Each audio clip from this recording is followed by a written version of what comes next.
Good evening. It's Sunday night. It's 7 o'clock. It's WOSFL Weekly.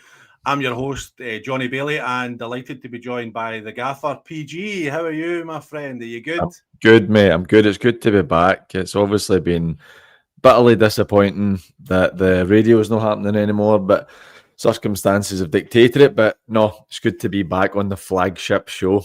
I know, and I'm delighted to be back as well. And happy Halloween to everybody. You can see we've decorated the screen as well, just to the last wee bit of Halloween before it all goes away for another year. But delighted to be back after missing last week, and really looking forward to catching up with everybody around what's been happening in the league and the cups, the umpteen cups that we've had being played over the last couple of weeks. Reminder, if you are watching us live on YouTube, then please get involved. Any comments, any questions, please let us know in the chat. And if you're rewatching this, please hit the like button and subscribe to the Pyramid Promotions channel. It is very much appreciated. Our sponsors are Roxburgh Insurance Brokers. If you're one of these numpties that cuts about without any insurance, then get your head out your bum and get talking to Roxburgh, and they will fix that for you.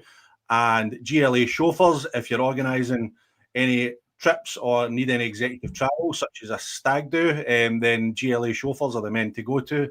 And, of course, VSN Sport. VSN Sport will sort your team out with some bespoke kitwear. If you're listening in audio form, please rate and review, download the episode as well. Again, it is much appreciated. Okay, PG, what I think we'll do, usually I cover the leagues first, and then we cover the cups. But I think we'll do the cups first this week, right? Just because we've not been here in a couple of weeks, and there'll probably be a wee bit more to talk about around the leagues. Does that sound all right? Sounds good to me, because let's be honest, we're sick of the cups. We got this last year in the show, we've got it this year. As much as it needs to be done, it is so draining when it's just cups after cups after cups. So it's good to be back to some league action. Aye, yep. And next week, by the way, we've only got this week to hang on. Next week, we've got a full league card. Yes, back to normal. Happy days. And we've only got 15 games to cover over today. So again, anybody watching, get in touch. Anything at all you want to talk about your club or about your season so far, then PG and I can discuss it. Otherwise, we might be out here in 20 minutes, PG. You never know. No, that won't happen. Right, okay, we'll start with West of Scotland Cup round 1. Renfrew 1, Co-winning 2. And a bit of a surprise, Darvel taking an absolute horsing from 3, beating them 5-0. We'll start with it. Is it, Jonny? I'm sorry to interrupt so early, but is that a surprise? Well, just for I know the division below, and we know 3 were a good side, but I wouldn't have said 3 winning was a surprise, but I would say 5-0 is a surprise. Possibly, aye. Possibly.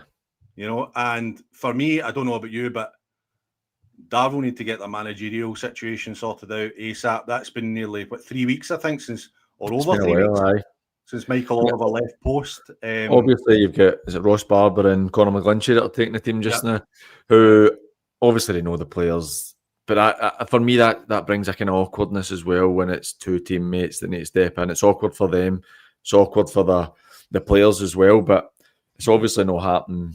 It's not worked out well yesterday. Again, I would not be putting blame on Ross or Conor for that. But I think for me with Threave, they might be a league below, but they are a good side, a very settled side who are flying this season.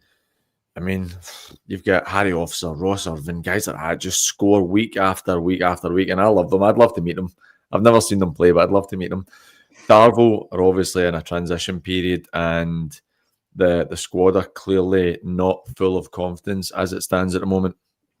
I know, but you saw it last week. They get a reasonable 1-1 draw with Whitlets, with Ross and Conor in charge, and they must have been thinking, okay, we can. This management lark, it's not as bad as it looks, but then you get a result like that yesterday. I don't know where Darvel go from here. It'll be interesting to see. I don't know about you, PG, but it seemed from looking from the outside, my uneducated eye, I think they've tried to get somebody and not been able to get them, and that's why it's taking so long. Very, very potential about looking for applications. Well, you had the rumours that Chris Strain had. It's one of those ones you need to take with a pinch of salt because you hear this stuff all the time. Because I had heard for a fact and I do that in quotations, for a fact that Kieran McInnesby was getting the Kilburney job, and then nowhere near it. I'd heard that Chris Strain was going to get the Darvel job. I messaged Strain saying, I've heard you've got the Darvel job, and he sent me a picture back of him at the pool in Tenerife and said zero truth in it. And I was like, fair enough. But I think it does look like they've obviously tried to get somebody and it's potentially not happened, and that's why it's taking a bit longer. I don't know when interviews are going to be happening because they closed the application window on Monday there, so you would think there'd been some interviews by now as well. I know. It's going to be really interesting to see who goes in there, because it is a big job. The expectations were obviously, I would imagine, for them to bounce straight back up into the Premier League.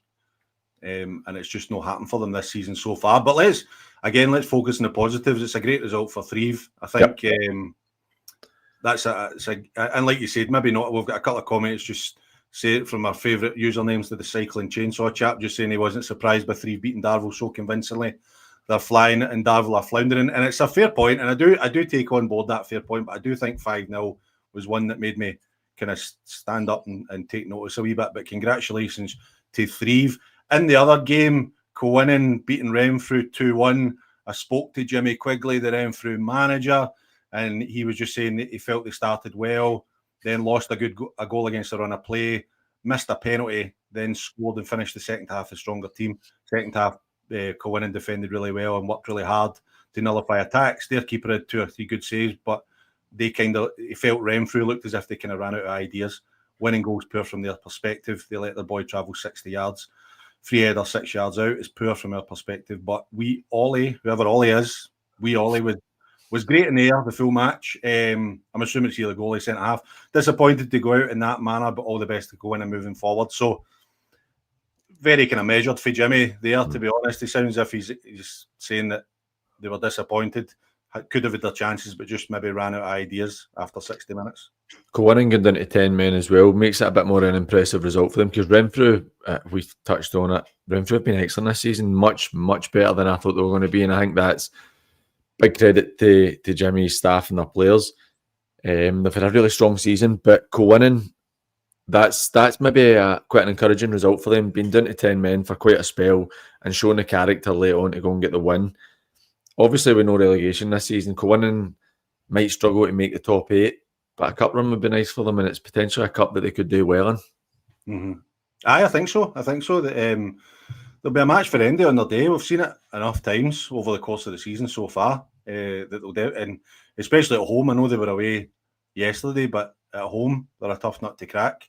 So again, it'll be interesting, but we'll see who they draw. They'll probably be able to tell you who they get in round 2 if I can look through the fixtures really quickly. But moving on to round 2, we've got Bonnet 2, Whitlets 2, which I was at, so I was there. So we'll talk about that one to begin with. I was impressed with Bonnet. I was impressed with them when they came down to Maybole and turned us over 3-0. And I was impressed with them yesterday. They've got some really good players, like really strong bench as well for the league that they're in, and they caused Whitlets problems with their movement and their passing. A wee bit of a tendency to maybe overplay at times that cost them a couple of times, that almost led to Whitlets scoring. They took the lead early on deservedly. Quite a bit of a freak goal. The ball hit the post and comes back, hits Scott Johnson, the Whitlets goalkeeper, on the side of the face and goes in. And then Whitlets equalise, Bonnet and take the lead again in the second half. Matt Walker just clean through. And then Whitlets score from a cross-come shot from Jordan Boyd, and then it goes all the way to penalties. So I would say Whitlets were probably pushing. I would say last 20 minutes they were really pushing and probably deserved their equaliser, but I was impressed with Bonnet. But what do you think of Brian Reid getting into Whitlets? It's a bit of a surprising one for me. I'm not surprised that Michael Moffat's getting in with him, and I think that even though Michael's is getting on a wee bit, I think that he's still going to have quality when he plays. Lot of experience at this level and the level above. It's funny, I wonder if Brian Reid's just not been able to get a job somewhere else and then has just decided to take a step back. But it's good for our level to get somebody with that level of experience, and I think you can see that they're maybe going to start turning it around as well. I know Whitlets are having a bad season, sitting at the foot of the table in the first division. Bonnet, and we've spoken about them before, being they're hit and miss. But on the day, they can be a good side. So I think that they'll be happy to get a win on that one, even if it's just on penalties. But I think it's an interesting appointment, and I wonder how it will go. Mm-hmm. Yeah, me too. I think I've spoken to Brian a couple of times since he got the job, and I think right now it's just about finding out about the players and what they can do. We know they've got a strong squad there.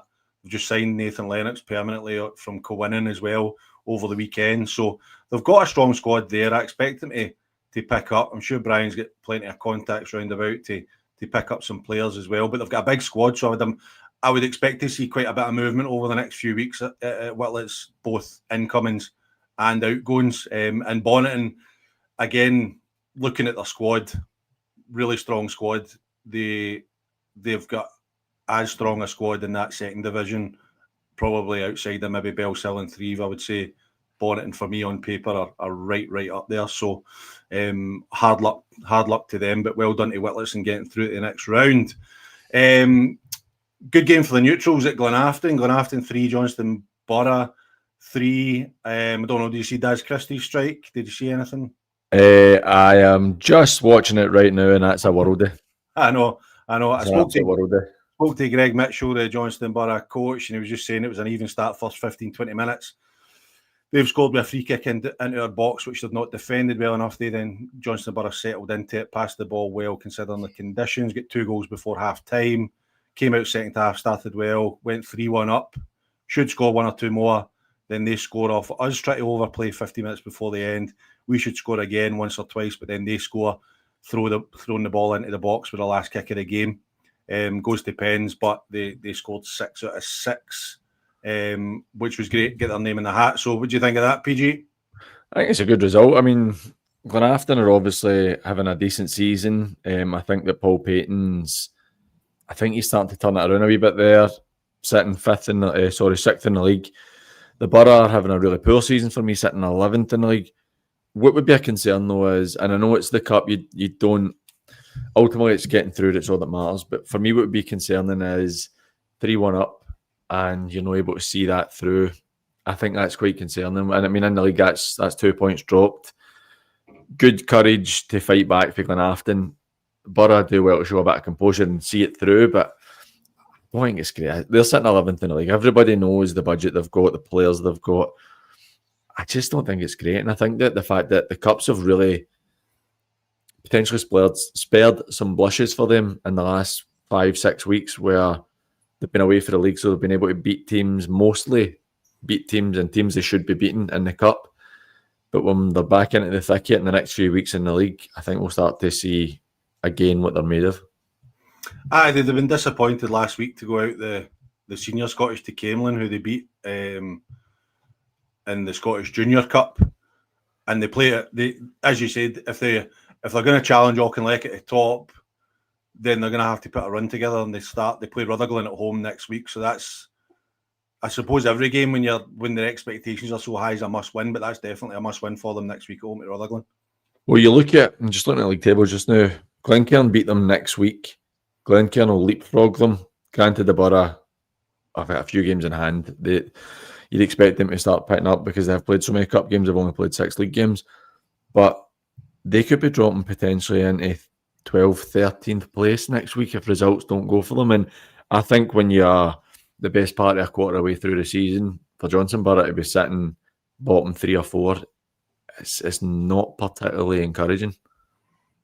Aye, and I suppose it's like the old adage. It's great having all that money there, but you need to get the team together, if that makes sense, you know. Mm-hmm. And the cycling chainsaw chat was just saying money didn't buy a team, probably too many individuals. I don't know. I mean, I've seen some performances from them that shows that there's a good team spirit there. You know, they've came back a few times and got themselves out of holes throughout the season. You know, like, usually. But on the flip side, that's usually because they're able to bring on more quality than you know. So it's a balancing act. But I wouldn't say that I probably wouldn't levy that they're a team of individuals. I just think it's about, for me, looking on the outside and not telling anybody how to do their job. But it just looks to me like it's getting the right individuals on the park at the right time.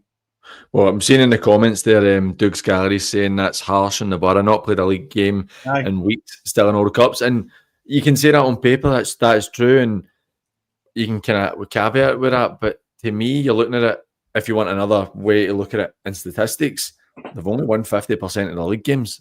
I know they've only played 6, right? But for Johnson Borough, who I know top 8's all that really matters, but that's not what they'll have been saying in at the club. At Keane Park, they'll be saying, we need to try and win this league, and that's not going to happen. I mean, they need to... I'm fairly certain they'll get promoted. I really believe that they've got too much quality in that squad, naughty, but they lose another 2 or 3 games in the next 4 or 5 in the league, and you're in a real sticky position, and you're nearly halfway through the season. So I don't think it is good enough for them. So I'm going to have to disagree with Dougs on that one. No, I think it's just going to be interesting to see. Hopefully, when the cups go away and teams can get a run of league games, because I think, just touching on Glenafton as well, if I'm right, I think Glenafton have got two league games since the 6th, 8th of September or something like that. It's a long... And it's just, you're trying to put runs together, you're trying to achieve something that's just... it's really frustrating, and I'm sure Johnston Borough kind of feeling that as well.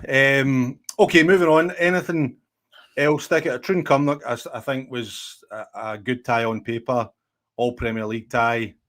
Troon winning 4-3 on penalties. I probably fancy Troon to see that out in 90 minutes, but again, like you're saying, just getting into the hat for the third round is the most important thing. Definitely. I think I expected Troon to win that, but I'm no surprised that it was a draw. Cumnock, I don't know why, not really based on it, it's just a feeling. I think Cumnock will start to pick up a wee bit. We saw it last season with them, and I do think they're a decent enough side. Defensively, they're pretty solid, and I think they'll pick up. One that I'm looking at there is Glasgow United and Drumchapel. Very comfortable in for the Drum.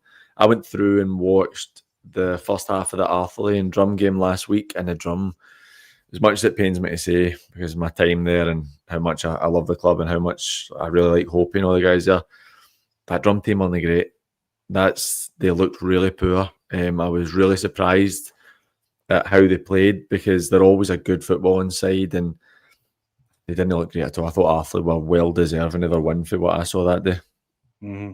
And Carlo Monti on the transfer list as well, is that right? Well, Carlo wasn't on when I saw him, and he did not look particularly happy.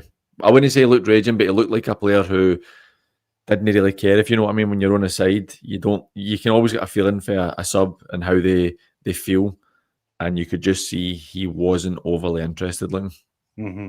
Aye.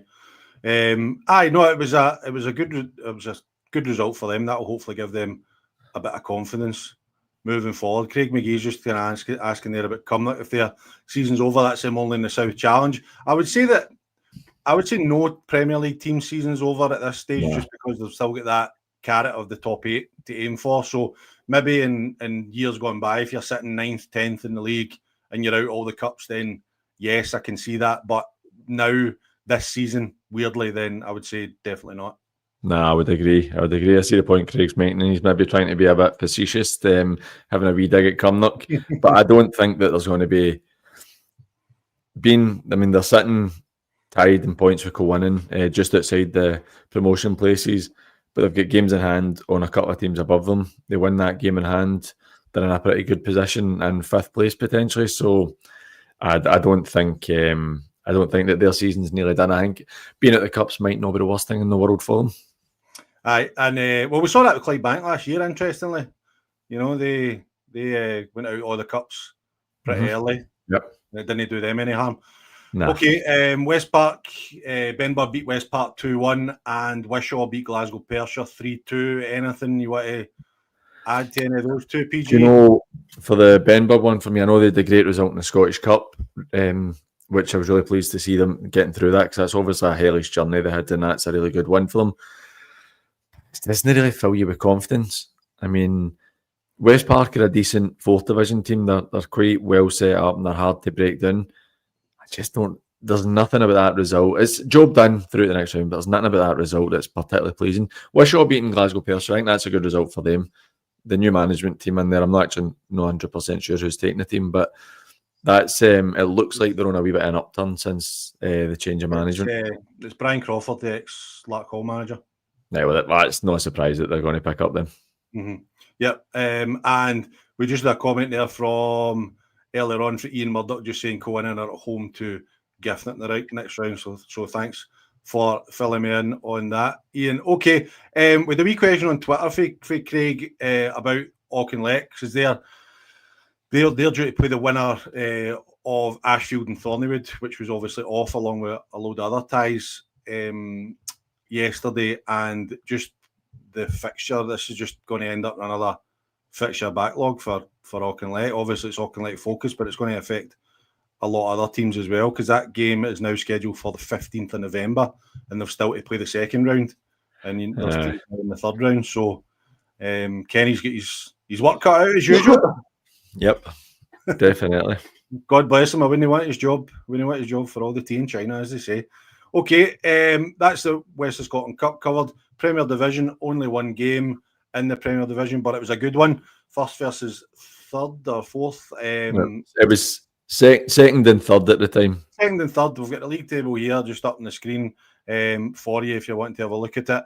But Auchinleck won, Largs won. Auchinleck missed the chance to go back top of the table, drawing one each at home to Largs. I watched the highlights this morning.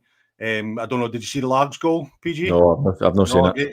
Great strike for the lad. I'm afraid I can't remember his name. I'm blanking his name, but he's pinged this thing for just over the halfway line, straight over Willie Muir's head, and then Auchinleck got a penalty almost in the last minute, which Luke Main puts in the net to rescue a point. I listened to both managers' interviews. Stuart Davison, Largs manager, as you can imagine, losing a penalty that late on, felt they'd done enough to win the game. And to be fair, the highlights, even though they were Auchinleck highlights, the highlights did show that, from what I was seeing, that Largs had the better chances and the better of the play. And Alan McCluskey was just saying that they were nowhere near good enough yesterday, and they need to improve. He said, I think he said they went round everybody and just kind of told them what they need to improve on, basically. So it sounds as if there's been a few strong words in the dressing room after yesterday. I think that I thought Talbot were going to win it, but I think it's massive credit to Largs. I know I'm in Doug Scalari's defence. I'm maybe being a bit hypocritical here, and I'm slagging off the Borough for only winning 50% of their games, and Largs have only won 50% of their games. But Largs have lost 3 in 10 with such a small budget compared to other teams. I think a big indicator how good a manager Arnie is that he manages to keep pretty much all his best players every year when you know that they'll be getting tempted with bigger, better offers at different clubs. For me, I think it shows again the character of Talbot being able to get that late point and continue their unbeaten record. It's been such an impressive season. I thought it's a point closer to Troon, I suppose, than they were at the start of the day. Mm-hmm. Aye, and Craig's just saying it's a good point. Largs were better side overall. Largs got a fluke goal from a miss-hit cross. I'm not sure, Craig. I don't know if it was. I'm telling you, you need to watch it, PG, and look at it and see if you think it was a miss-hit cross. See if you can find it quickly on the Largs X and have a wee look at it, because I'm not sure if it was a miss. If it is a miss-hit, then it's a hell of a miss-hit, because it's gone completely the wrong direction for whatever the rest of the players are. So I'm not sure. And it was just saying that the referee lost a bit of control of the game early on, didn't affect the result, but contributed from the unsportsmanlike behaviour and the from Largs. But I think that any team worth their salt is going to bend the rules as much as they can to try and get a result, especially going to Auchinleck. Of course, and I think when it's against you, you hate it.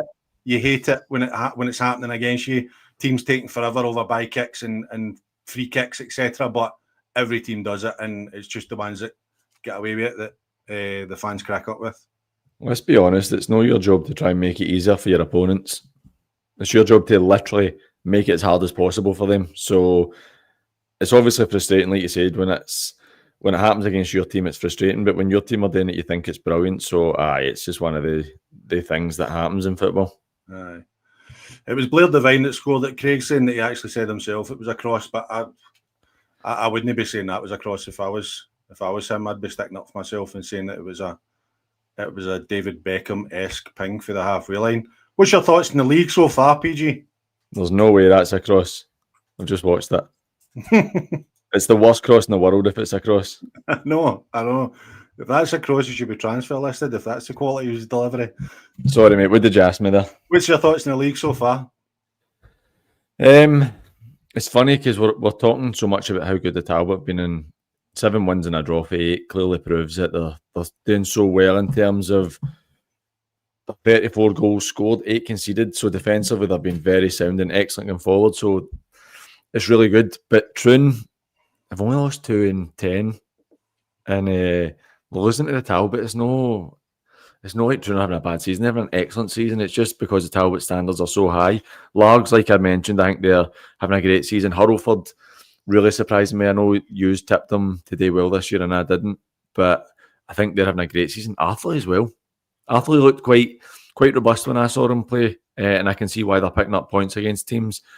Excuse me. But you just look at the bottom end of the table. St Cadoc's, who I don't know if this is true. Again, it's rumours, but St Cadoc's might not be in the game for too much longer for what I'm hearing, and it doesn't really surprise me. I hope it's not true. So that's a bit of a scary one for them. What are you hearing? Just that there's issues behind the scenes, and they might have to shut up shop for their senior team. What do you mean? A club coming into the league with no infrastructure and no fans and no ground that pay a fortune to their players is going to struggle? That seems to be what I'm saying. That seems to be surprisingly enough. Because you even look at, I don't consider Drumchapel the same at all. I know that they've lost one of their big sponsors recently through absolutely no fault of the clubs, and they're feeling the pinch. But the Drumchapel team have built, or the club have built, a really good, solid, small-ish fan base in the community, and I think that they're really doing a good job. But St Cadoc's, I know they've been hampered with not being able to get their own park and having to kind of jump between different parts in Govan every season. But it was bound to happen at some point. It was either going to be they would completely fold, or the money would dry up because they're not being successful enough, and they would just drop down the divisions and just become, no disrespect, but just become a St Peter's or a Giffnock or something like that. That's kind of where it could go for them. Mm-hmm. Aye, we'll see what happens over the next few weeks. What do you think about it? The top 8 as it stands just now? We're probably about a third of the way through the season for a lot of teams. A lot of teams still got a lot of catching up to do, but any shocks that you could see sticking about in that top 8 position? I think Arthurlie have got the potential to do it, but I also think Arthurlie, Drumchapel and co-winning could maybe slide down for Cumnock and Johnson Borough, maybe to come up into that top 8. I actually think Shotts are having a decent season as well. No winning enough games, but they're not losing a lot of games either, which is classic Shotts style. But I don't think the top 8 right now is where it'll finish, but I think it's reasonably close. Mm-hmm. Yep, and Auchinleck go to co-winning next week, and Troon host Largs, which should be a cracker. Yeah, tough game. Mm-hmm. Yep, and I think Troon they're just doing all they can do, like winning those games that puts them top of the league. So that gives them that wee bit of psychology to know that they're sitting top of the league just now, and it's always easier being the chased rather than being the chaser. See, to be fair, Troon with this form, they're guaranteeing promotion. And that's all that really matters. Obviously, they'd like to win the league, and they're in a position where they definitely can win the league if they continue their form. But I mean, they're sitting 13 points clear of 9th place after 10 games. They're guaranteed promotion. Even if they've a bit of a slump, they're still in such a good position that they'll still go up. Yeah, definitely. I'm really pleased to see them do so. I think Lewis Lovering scored another header yesterday. I don't know how many headers he's got this season, but he must be creeping up in Duncan Ferguson territory. Seems like every week he scores a header. Incredible. But I know. So anything else you want to touch on the Premier Division before we move on? No, all good. No, all good. Okay, we'll jump into the First Division. Gartcairn beat Kilbirnie 4-1, and Irvine Meadow, again, another good one for the neutrals. They beat Neilston 5-3. I think they came from behind to beat Neilston. 3-1, Neilston were winning. Aye. So 3-1. I think it was, I was out yesterday and I was like, I always check up on the results. And I'm pretty sure it was like half an hour they scored 4 goals or something like that. Which for me, because I was looking at the as I say, the scores coming in, and I thought, really impressive for Neilson. That's a great result. Will they be able to hold on? And then just fell apart. You can see for their league form though, 5 wins, 5 defeats. That's going to be a kind of staple for them this season. It's either really good or not good enough. Yep. And I think it's looking like a shootout at the top, isn't it, between Gartcairn and Irvine Meadow for the league? If the Rock can win their games in hand, they're obviously right in contention. But I do fear for the Rock that they won't be able to sustain the pace that Gartcairn and the Med are. I mean, you look at Gartcairn, 4-1 win yesterday. I know Kilbirnie aren't having a brilliant season, but under Colin, they'll definitely pick up. And actually, I bumped into Danny Bamford in the gym last week. He scored a hat-trick in the Cup last week, scored again yesterday. They've pushed him further forward, and it's clearly working for them, where he's got 4 goals in 2 games. And he's got, I like Danny's a decent player. He will get you goals if you put him forward. He's a good worker. Kilbirnie will improve, and I think they're going to give themselves a really good chance to go up. But Gartcairn, for me, are the team that need to be caught. Aye, Kilbirnie, they've got a good results over the last couple of weeks since Colin came into post. So, I did speak to Ryan McStay, the Gartcairn manager. He was just saying that he was really happy with the result, especially after dropping 2 points at home last week. Trying to play in the final third for the first 10-15 minutes, try to force them back, which worked. But it's game of 2 halves with the wind up at Gartcairn. Some way ruins the quality of the game. Against the wind, the first half went 1-0 up. Message at halftime was to use the wind to advantage, try and force mistakes. Should have scored a couple more. Gave away a soft goal from a corner. Massive 3 points, keeps the momentum and unbeaten run to 11 games. So full credit to all the players. I think he's done a fantastic job there with the weight of expectation on the shoulders and obviously he's been backed, but there's still that expectation to achieve and get back promoted. So it looks like there'll be odds on to do that now. Definitely. They're McStay and Darren have got great experience at kind of football and Scottish football. And then obviously with Dax left and moved to Dubai this week. It's a loss for them because people will laugh, and I know he's my mate, but people will laugh and think Dax just all carry on and stuff, which it definitely can be. But his knowledge of the level is ridiculous, and the amount of boys he knows. Dak would always be somebody. See, if I was involved with Team Dak, somebody I would go away to say, "What do you think of such and such players?" Because his knowledge is brilliant at the level. It's good footballing guys in there who clearly are doing well. And you look at the Meda in second place. I think Jamie deserves a massive amount of credit for where they were when he went in last season to where they are now. It's a massive turnaround, and it's now his team. He's starting to get his players in, and you're seeing that 8 wins, 1 draw, 1 defeat. And they win their game in hand to go top of the league. So I think that you're right when you say it's a shootout between the two of them to win it. Yeah, I definitely agree. And I think Neilson, as you said, just that inconsistency a wee bit with the 5 wins and 5 defeats. But I'm sure if you spoke to them at the start of the season, they would be more than happy to sit in the league. No, I think Andy's done a really good job. They did a great season last season. And I consider this as a very good season for them as well. I think promotion would be amazing for Neilson, but I think top 10 would be a good season for them, even if they just miss out on promotion. And again, same question as before. What do you think of how the league's looking now? I think there'll be some movement in that league because you look at Kilbirnie, as I'd said, I think Colin's going to do really well there and they'll start to pick up. Cumbernauld, they've got 2 good managers in there who know the game. They're always a difficult team to beat. I think they'll probably be a bit disappointed with how it's gone. Muirkirk, a young side, a lot of quality, but I don't know if it's maybe a wee step too far for them to get into the top 8. Petershill, really disappointing. I know that they're only a win away from getting into the top 8, but I just think it's not good enough for them. They're a massive club. And then you're looking at the likes of Benburb as well, who I'm not sure they're going to make it. I predicted them not to, and I'm still kind of on that that side that they won't. Up the top end, I think Ardrossan are having a great season. I think Villa Clyde are having a decent season as well. Rob Roy are now starting to pick up. There's going to be lots of movement in that league. Mm-hmm. Yeah, and you look at the teams at the bottom that probably had the expectations of being up there, Darvel, Benbow, Whitlet, it's all changing their managers, trying to find that spark that's going to propel them up the league. Aye, it's they clubs like that who they don't have huge money, right, but they've got a wee bit of money.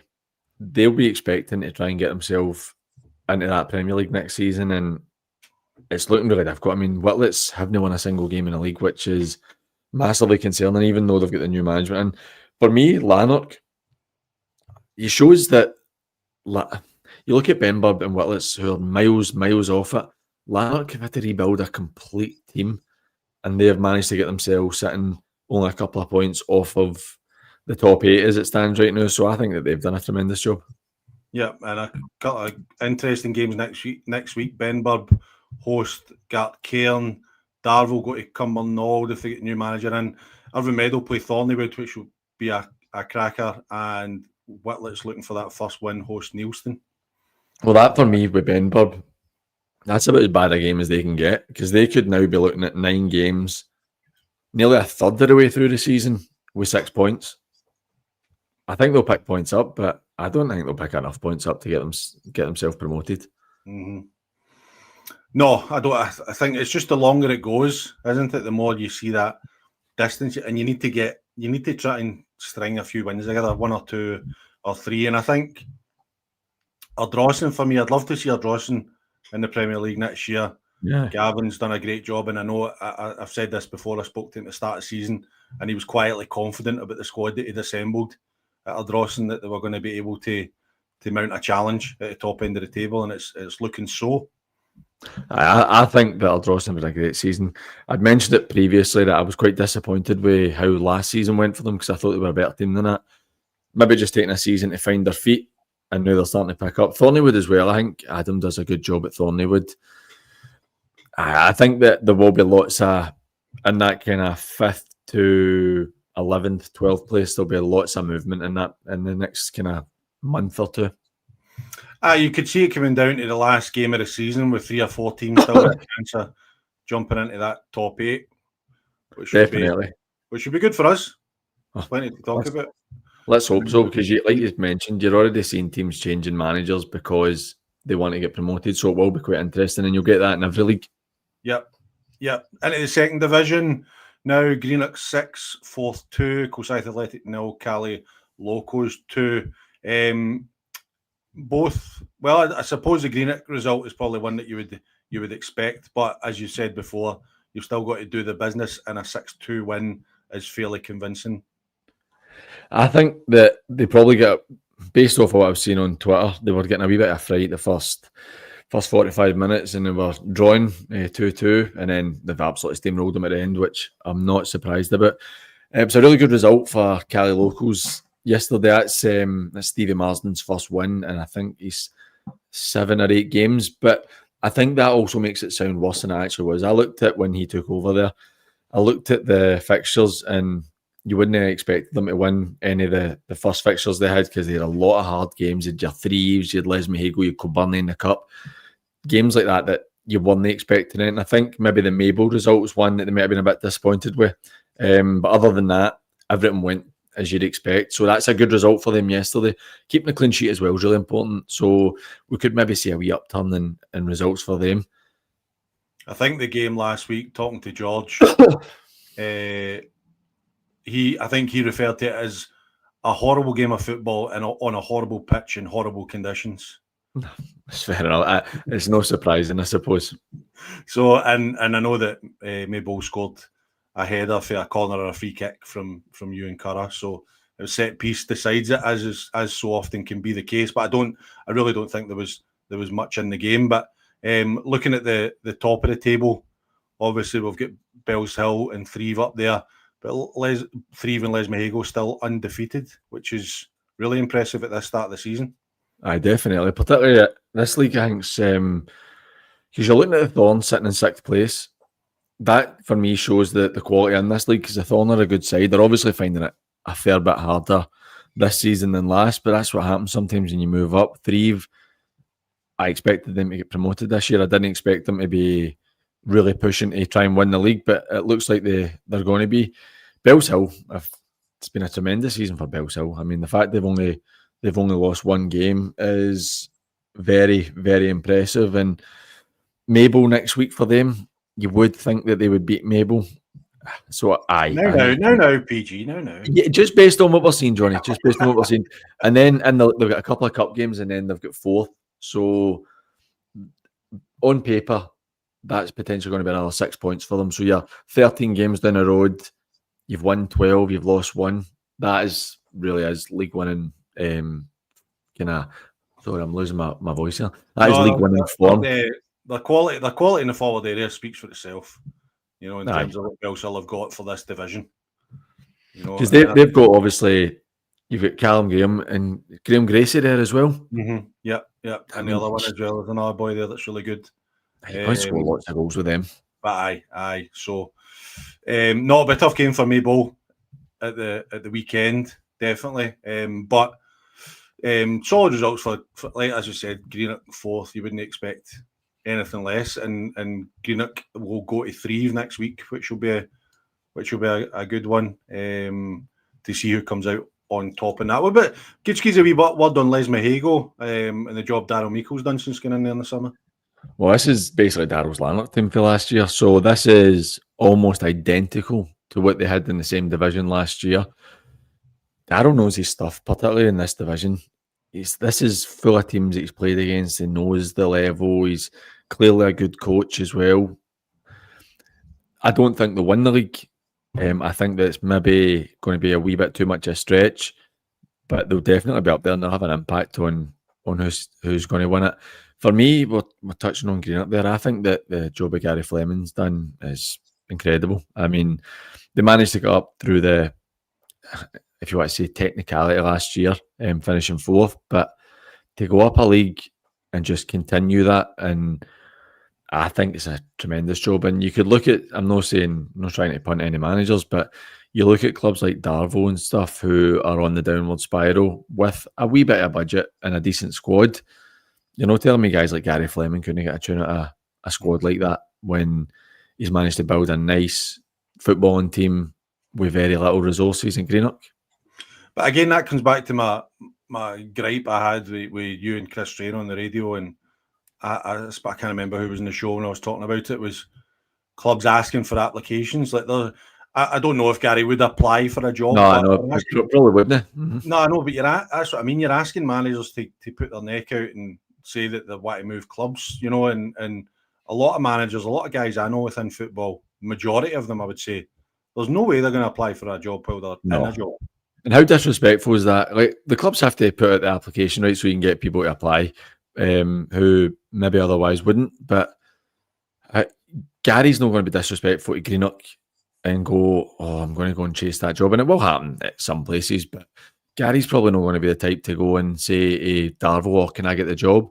Because if Greenock find that out, they might go, well, you know what? If you don't want to be here, don't be here. We'll get somebody else in, and then he's out of job. You know what I mean? So I also don't think it's the best way to go about things at times.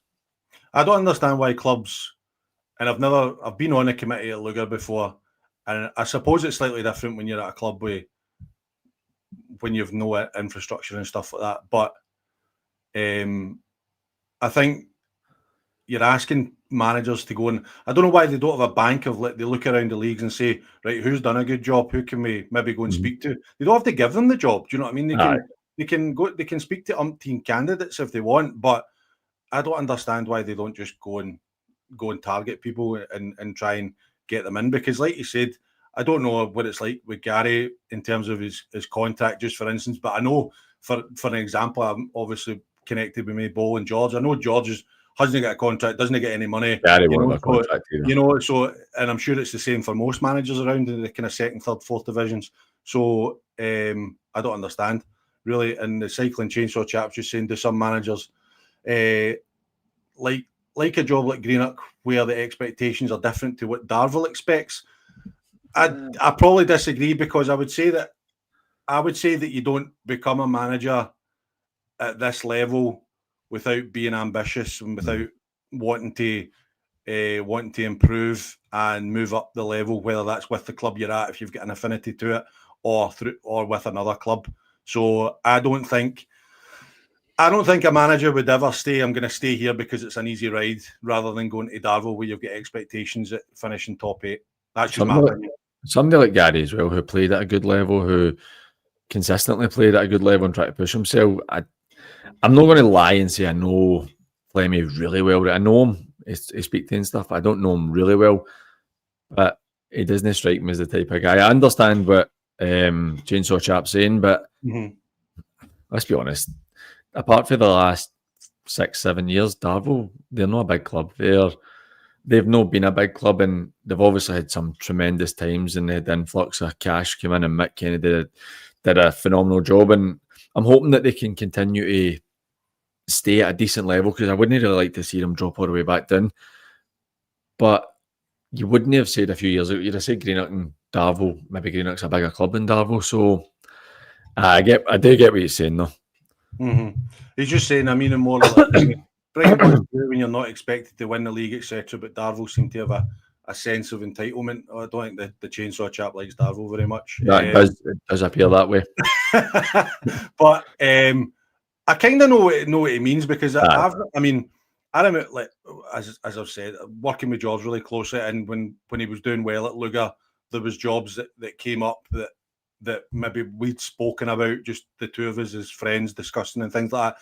And you do talk about these things, like you talk about what's the expectations, what's the budget, what's the committee, what's the plans, you know what I mean, all these kind of things. And then I think most of the time we would come back to saying, well, we think we're onto a good thing here, we could get promoted with Lugar, and then your maybe stock's even higher, you know. So I would imagine that all these things are taken into consideration, but I don't think a manager would ever not go to a club in a higher league if they think that the opportunity is there to progress. What I would say is, I remember my time at the Port. Craig Bruno was my manager, and he was the type of guy that probably would have just stayed at the Port. He probably wouldn't have went anywhere else. He was a Port boy, played for the club for years. That's just what he was, and there wasn't really any pressure on us. We kind of were a bit of a yo-yo team up and down. But he was the type of guy that stayed like that. But I think that's the exception. That's not the rule. I think most people, if you're putting all that time into a club and management to try and better yourself, you would probably just move on if you had a better opportunity in your eyes. Aye, no, but thanks for the questions. We really appreciate it. And Craig Brown done a great job at Scotland, so helping Port so, that's good. Okay, mate, I know this is going to be painful for you, but getting into the 3rd division, Knightswood 6, Port Glasgow 1. Is this a surprise? A big time, aye. I really would have fancied the Port to win that. Knightswood, even though they've only lost one game this season, they've been a wee bit of a dip in form. The Port are looking good, but I was really disappointed I saw that coming in. And don't get me wrong, like, through doing the show and stuff, got to know Mick Pender a wee bit, and I think he's a cracking guy. But even he'll know that I have no love lost with anybody when they play the Port. I'm so disappointed with it. It's just surprising, and I hope it's just been an off day. I think Knightswood seem to have Port Glasgow's number as well. That's three or four times in a row I've beaten them. But it's just one of those results I'm hoping for the Port, and it's one they could have done without, because they want to keep the pressure on Dorrine, Craig Mark and Ardeer, and even Knightswood as well, and that kind of set up. So it's just disappointing, but a great result for Knightswood, not to take anything away from them. It's a really good result. I spoke to Michael. He was just saying that he actually missed the game. He's got through family commitments. I'm going to say that's going to be a fine, but it might be something that he needs to miss the game, so I'll take that back. But he said the coaching staff said the boys were excellent throughout, thoroughly deserved the victory against an extremely good Port side. They hadn't played for a few weeks, so took a friendly on Monday to prepare. Boys have all stepped up to the big occasion, couldn't be happier with their attitude, commitment. Squad's looking good at present. And he just wants to mention that Tam and his background team are top guys, always respectful, regardless of the scoreline, top people. And I think what you're saying there, obviously the two teams know each other really well, so I would probably have expected a tighter game than that. But I spoke to Gary from VSN, so if you need any bespoke kit, then get in touch with Gary at BSN. Gary said to me, because he was obviously at it yesterday, it was a decent game if you're a Knightswood fan. Port looked heavy-legged and second to every ball. I've seen a different Port this season, so not sure what happened, but great playing result for Knightswood. So, I mean, it's interesting what Gary's saying there, because the league position, you would think, you wouldn't necessarily think that. I know. Because they're coming up from the 4th division last year, sitting third this year, only lost 2 games in 10. It's interesting that hearing that from Gary. I know. It's you just put it down to one of those days. I suppose it's Knightswood. They seem to have the Port's number, and well done to them. It's a great result. Mm-hmm. Yep. And then next week, Port Glasgow will be looking to bounce back as best they can. They go to Girvan next week, which isn't going to be an easy one. Girvan didn't have a game yesterday. Knightswood play host to Glenvale, and we've got Dorai v Finar, Ardea v Yoker. So you'd probably expect most of the promoted teams maybe to pick up points, most of the kind of top teams to pick up points. But just a wee word on Girvan, Dino, doing really well. They're up to 6th in the table now. Yep. He's turning it round. It's good to see. So obviously we know Dino, and it's good to see. This is, in my eyes, this is the best division in the setup just now. I mean, if Girvan go in a bit of a run, you could end up seeing Girvan, who are 6th place, they're still in contention to win the league. I mean, they're only 8 points back for Dorai with 2 games in hand. They beat the Port next week. They are 2 points behind the Port. Sorry, they're a point clear of the Port with similar amount of games played. I just think that it's such an interesting league. Ardea looking good. Do you know, I feel like Craig Mark have flown under the radar a wee bit as well in this league, and I'm really pleased to see them do well, because I really enjoyed my time doing it, Craig Mark. And I think that then you've got to give massive credit to Chris and Graham at Dorai as well. It's just a really tight league, and it's good to watch, because even looking at down to Glenvale and Easterhouse in 12th place, I mean, they're still in a great opportunity to make the top 8, and maybe Finar with a change of management coming soon as well, they might start to pick up. So it's really interesting. I've said before that I wouldn't be surprised really outside of the bottom 2 if any of the other 14, Glasgow Pershore seem to have been a bit of a slide along the start, but from kind of 12 up, you're looking really any 8 from 12. Yeah, definitely. And like we said, it could probably come right down to the wire. I suppose the only disappointing thing is now, because of the cups recently, that it's getting a bit disjointed with the amount of games that teams have played and stuff. But again, that makes it interesting, because all you can do is win your games like Dorai have done to put themselves top of the league, even though they've played more games than everybody else. Aye, definitely. And Dorai will need that wee cushion as well, because you know how Merksworth gets as well when it's heavy rain. It's never been the best for it. So the fact that they've got the points on board just now, it could benefit them in the long run. Looking at the bottom end of the table, meaning your former clubs, Lugar are obviously going through a bit of a transition period. The Ants is one that's been really disappointing, because I think that it was really complimentary of Monty getting in, and I think that Monty he will be bitterly disappointed with how it's going. I think he'd expect better. They were a team I thought that were going to be challenging for the top 8 this season, and the fact that they're sitting with 2 points for a possible 30 it's no great. But fortunately, the Ants, they're no a committee that generally get rid of managers quickly, so at least they should have a season to build and then hopefully push on for next season. And I think, if I'm right in saying, Big Scott Anson's went to Kilburney to help. So that'll be a big loss for them as well. Definitely, losing him will be. But it's funny, I've mentioned or will it? Here's my theory.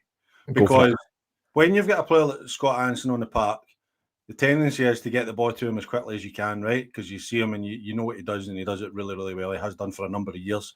But when you take that away, you then have to find a different way of playing, and that way of playing might suit Monty's players better. I don't know. I'm just playing devil's advocate. Well, it's funny you say that. I don't know if I'd said this on here previously or if I'd said it on the radio. I went down and watched the Ants when they played Port Glasgow earlier in the season, and the Port were very comfortable. I think it was 3-1, but the Port were very comfortable. And the Ants went and banged it forward to Anson, and Anson did his job. He won pretty much everything, but it was nobody to support him. So he was winning headers, and then the Port would just pick up. Got to the stage that the Port centre-half almost looked half-heartedly going up with him because he just knew Anson would win it. Well, I mean, I've played in games before where you've said to the other centre, I've said to centre-half partner, just let him win it.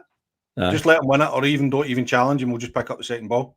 And that's pretty much what happened. And they looked so disjointed. They sat in so deep, and they didn't get up to support Anson at all because he was doing his job. He was winning his headers and trying to hold it in. But when he won his header, it was to nobody, and when he held it in, there was 3-4 players around him, and there was nothing else he could do. So I felt like they were a bit disjointed. And you might be right that losing him, even though he's got quality that they might not have elsewhere in the team, it might benefit him in the long run.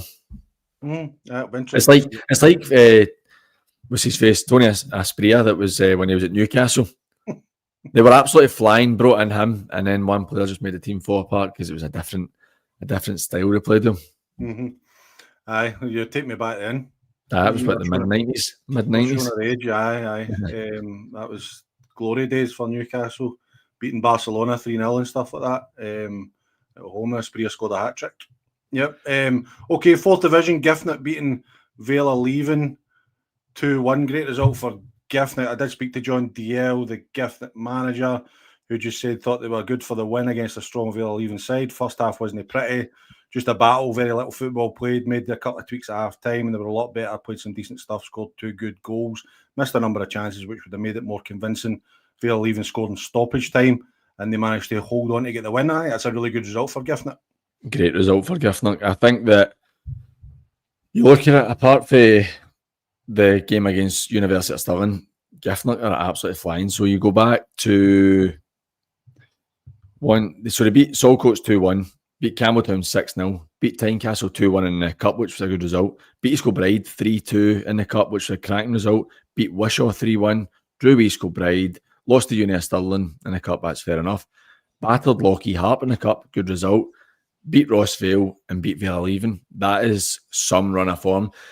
I was very much in the camp of JID and Neil and Gav when they went in there. Were going to do a great job, and they were a bit disappointing for quite a spell. But now you're seeing what they can offer now, and it looks like they've finally got their stamp on this team, and the results are really, really picking up. And I think that they'll get promoted this year. If they can manage to maintain anything close to that form, they'll get themselves promoted. Aye, they've picked up really well. And I think the 4th Division is looking, again, really tight, because even if you look at the teams just outside St Peter's, Royal Albert, we probably expect them to be in there. Saltcoats had a good win last week against Irvine Vicks, which was a really good result for them. So this is going to be another league that's going to be really tight, come down to the wire. Aye, definitely. But I think Carl Luke coming back to the pack a wee bit after dropping a couple of games. I know. It makes it a bit more interesting. You even look at what we're talking about Wishaw. They're going to start picking up, I think, with a new management team, so they'll be in it. Newmains and Saltcoats probably won't have enough to get into the top 8, but they do seem to have enough about them to take points for teams. And Royal Albert, if they can turn their draws into victories, they'll absolutely fly up the table as well, because they're the only team in the league that haven't lost, and they're sitting in 10th place, which is quite rare. Aye, every time I speak to Connor, he's bemoaning missed chances. Aye, it's disappointing for them, because you take at least some of those chances and you're maybe sitting in the top 5 and with a decent chance of winning a league, whereas you don't take them and you're potentially looking at missing it in promotion. I know it's so frustrating, and obviously with a couple of weeks ago with Kenny Henderson, St Peter's manager, on there, a good result last week. I know they never played this week, but they seem to have picked up a good bit of form as well. I was really disappointed with how they started the season, because I'd tipped them to do well this year. They finished last season really well, and I don't know why it happens. You see it all the time. Some teams are just slow starters. We talk about the Talbot the last couple of years. The slow starts that they've had probably hindered them from putting in title contentions, whereas this year they've come out of traps and they're flying through. So St Peter's, I do hope they start to pick up, because just to go off of what James Moore had said in the comments, that's another one of my former clubs. I know he's giving you a bit of stick there, talking about more clubs, PG and more clubs than Tiger Woods. And BSC still sitting there in 11th. They did a good result last week, drawing nil each with Royal Albert. I think the job that their new management team's done is remarkable, I think. I mean, they only picked up 3 points out of a possible 90 last season, and they're 10 points ahead of that with 20 games to spare this season. So it's good to see, because that was horrible last year, watching them get absolutely battered every single week. And unless you're supporting the team that's playing against them, I don't think anybody likes to see a team get battered and humiliated like that. So I was really, really pleased to see them coming back in it, because a couple of years ago they were actually a decent side in the 4th division. They missed out in promotion and stuff, but they were one of those teams that on their day could go and beat the top teams, and it's good to see them maybe coming back to that a wee bit. Mm-hmm. Yeah, no, definitely.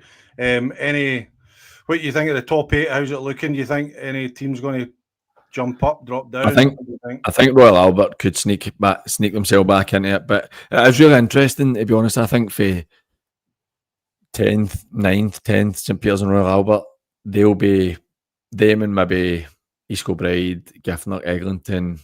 They'll all be switching positions throughout the season. I think it's going to be quite interesting. The top end of the table, though, I think it's a great league. It's so interesting between East Kilbride. It's good to see them doing well, which we all kind of expected. Carluke have been excellent this season. I'm hoping that the defeats they've had, some in the cup as well recently, they've had a bit of a dip. I hope that doesn't take the steam out of them, because it's good to see them competing. And Irvine Vicks, they look like they're maybe picking up a wee touch as well. They are leaving another team who are right in it with West Park. So it's quite interesting. Mm-hmm. Yep, what's your thoughts on it? Well, I thought I was actually disappointing last week, losing to Saltcoats, and Carluke go there this week. It was interesting when we had Thomas Devine on the show, and we were talking about the fact that he'd had this run of cup games, and he was kind of keen to stress that it wasn't going to affect. They were working really hard, so it wasn't affecting the league form, which it has a wee bit, and it's kind of opened the door a wee bit for East Kilbride Thistle. I think they're really the surprise package for me. I don't know too much about them, but I think they're the surprise package for me this season so far. I'm not overly surprised they were in it.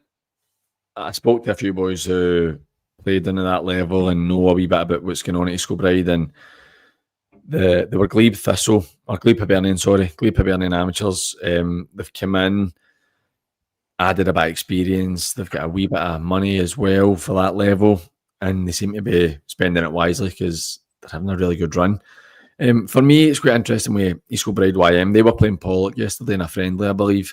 They lost 2-1 to Pollock, which decent result. I know Pollock might have mixed it up to give boys game time and stuff, but I still think that's a decent result, and it's taken them a wee bit of time, but I think they're finding their feet at this level as well. And the draw against Giffnock for them recently maybe shows that they're picking up, because as we've touched on, Giffnock are in a real rich vein of form. So I think it's really interesting. Even, I've not mentioned them yet, but even Eglinton, I mean, I don't think they'll have enough to win the league, but I'm really pleasantly surprised at how well they're competing. But Kev Denny's manager there, so it's no a huge shock, I suppose. Aye, to think of where they, considering at the start of the season we had to send them a couple of under-20s so they could fulfil a game in pre-season to the start of the season that they had is incredible, to be honest. So I'm delighted for Kevin, because he's a great guy. So really pleased to see them doing well, and I hope it continues. But some interesting games, interesting results in the next couple of weeks, I'm sure will kind of shake things up a wee bit and give us, as we said, plenty to talk about as always, mate. Always, mate. You know what this level of football is like. It's always ups and downs and peaks and troughs, so it'll definitely be interesting. I know. Okay, mate, we'll just run through it. We'll get a couple of things in the comments. Ross McClatch is just saying what result for 3 against Darvel. Ross, you'll need to go back and rewatch the video, and you can hear our thoughts on 3 versus Darvel. And remember, while you're doing it, hit the like button on the video, and much appreciated.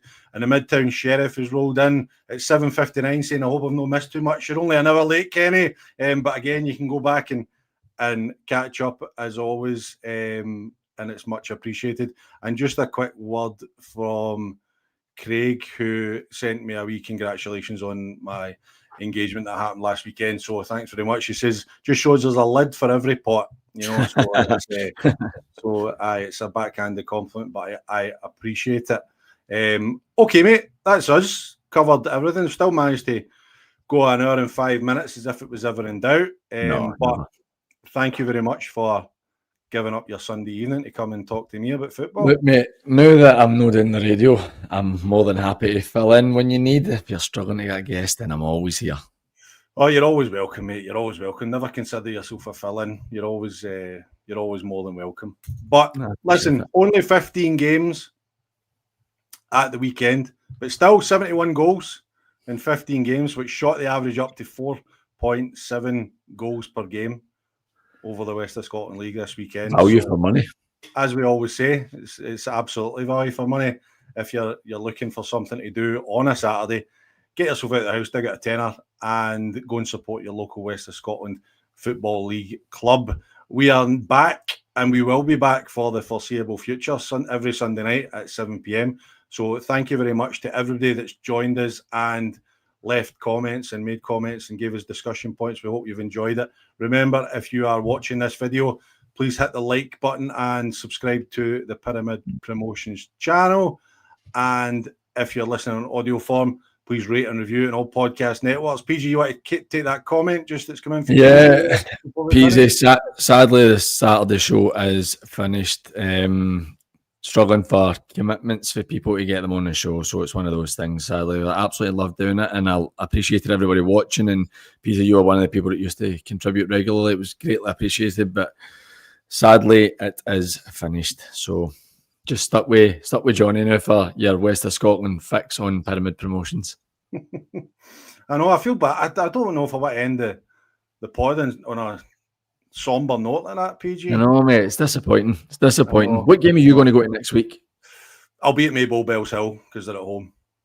So I'll be down there. So I'm really looking forward to it because I'm really looking forward to seeing Bells Hill. I don't know if you saw, but we had Johnny Fallon on the show a few weeks back and was telling us all about Bells Hill and the plans there and what's been going on since he went into post. So I'm really looking forward to watching them at the weekend.